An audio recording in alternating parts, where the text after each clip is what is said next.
بے نظیر income support programme اپنوں کو نوازنے کا ایک طریقہ ہے واردات یا پھر قوم کو بھکاری بنانے کا ایک طویل سلسلہ؟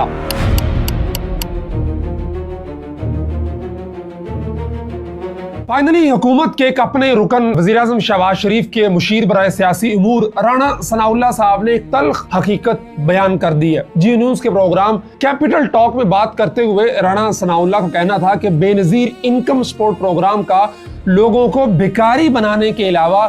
کوئی فائدہ نظر نہیں آ رہا۔ انکم سکیم کو روزگار سکیم میں تبدیل کرنا، لوگوں کو ہنر مند بنائے۔ ایک دفعہ 10,000 یا 15,000 3 ماہ دینے کی بجائے ان کو آپ بھرپور ایک بندے کو اگر 50,000 بھی دینا پڑتا ہے دے، اسے 6 مہینے بعد فارغ کریں، وہ جا کے اپنا روزگار کمائے، دوسرے کو دینا شروع کریں۔ یہ 750 ارب روپیہ ہے، اس کا جو ہے وہ آؤٹ پٹ کیا ہے؟ کچھ بھی نہیں۔ انہوں نے صاف الفاظ میں اعتراف کیا کہ پنجاب کی حد تک وہ وثوق سے کہہ سکتے ہیں کہ اس پروگرام کا ڈیٹا درست نہیں ہے، اس میں بہت زیادہ کرپشن ہے، اس سے کوئی فائدہ نہیں ہوا اور اس سے ملک میں غربت بھی ختم نہیں ہوئی۔ انہوں نے یہاں تک کہہ دیا کہ اگر کسی اور صوبے نے اسے جاری رکھنا ہے تو رکھے، لیکن ہمیں پنجاب میں اس کا کوئی فائدہ نظر نہیں آ رہا ہے۔ ناظرین، رانا ثناءاللہ نے جس کرپشن اور بے ضابطگی کا ذکر کیا ہے اس کا سب سے بھیانک چہرہ سندھ میں سامنے آیا تھا، اور یہ کوئی معمولی چوری نہیں تھی بلکہ غریبوں کے ہر نوالے پر براہ راست ڈاکہ تھا۔ ماضی میں عمران خان کی حکومت میں جب نادرا اور FIA کے ذریعے ڈیٹا کو فلٹر کیا گیا تو ایسے چونکا دینے والے انکشافات ہوئے کہ روح کانپ اٹھتی ہے۔ بے نظیر انکم سپورٹ پروگرام کی تحقیقات میں پتہ چلا کہ مجموعی طور پر ملک بھر میں 1,40,000 سے زائد سرکاری ملازمین اس پروگرام سے غیر قانونی طور پر پیسے بٹور رہے ہیں۔ لیکن سب سے شرمناک بات یہ تھی کہ گریڈ 17 سے 21 تک کے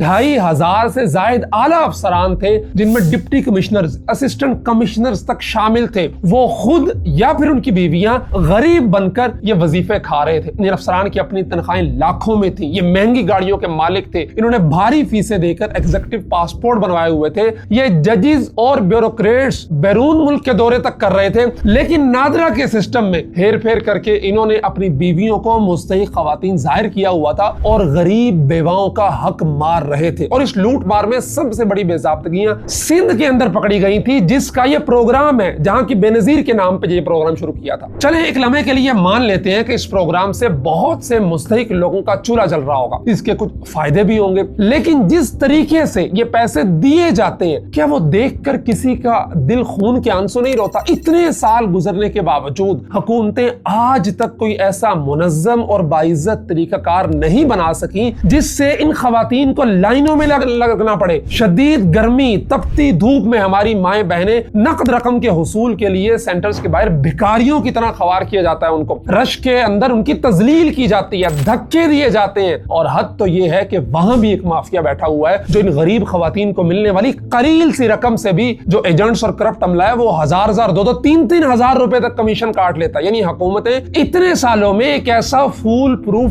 ڈیجیٹل سسٹم نہیں بنا سکی ہیں جہاں غریب کی رقم بغیر کسی کٹوتی اور بغیر کسی تذلیل کے سیدھی اس تک پہنچ سکے۔ یہ امداد نہیں بلکہ 1 کروڑ سے زائد لوگوں کو مستقل بھکاری بنانے اور ان کی عزت نفس کو کچلنے کا ایک منظم طریقہ بن چکا ہے۔ ناظرین، بات کرتے ہیں اس پیسے کی جو پچھلے 5 سال میں بے نظیر انکم سپورٹ پروگرام پہ پانی کی طرح بہایا گیا ہے۔ ہمارے پاس اس کا بالکل ایگزیکٹ ڈیٹا جو سرکاری طور پہ اویلیبل تھا بجٹس کا، وہ موجود ہے۔ مالی سال 2021-22 میں اس پروگرام پہ 235 ارب روپے خرچ کیے گئے ہیں۔ اسی طرح 2022-23 میں بجٹ میں اضافہ کرتے ہوئے 404 ارب روپے بسپ کے لیے منتخب کیے گئے تھے، جبکہ 2023-24 میں اس پروگرام کے لیے 471 ارب روپے کا ریکارڈ بجٹ منظور کیا گیا تھا۔ 2024-25 کے مالی سال میں یہ بجٹ مزید بڑھا کر 598 ارب روپے کر دیا گیا، اور موجودہ مالی سال جو تقریباً ختم ہو چکا ہے اس میں حکومت نے 21% کا اضافہ کرتے ہوئے 722 ارب روپے لوگوں کو بھکاری بنانے پہ خرچ کیے۔ یعنی اگر ہم ان پچھلے 5 سالوں کا مجموعی بجٹ نکالیں تو یہ کل رقم بنتی ہے 2,450 ارب روپے، یعنی 2.5 ٹریلین روپے۔ یہ وہ خطیر رقم ہے جو پچھلے 5 سالوں میں صرف کیش بانٹنے پر لگا دی گئی ہے، قوم کو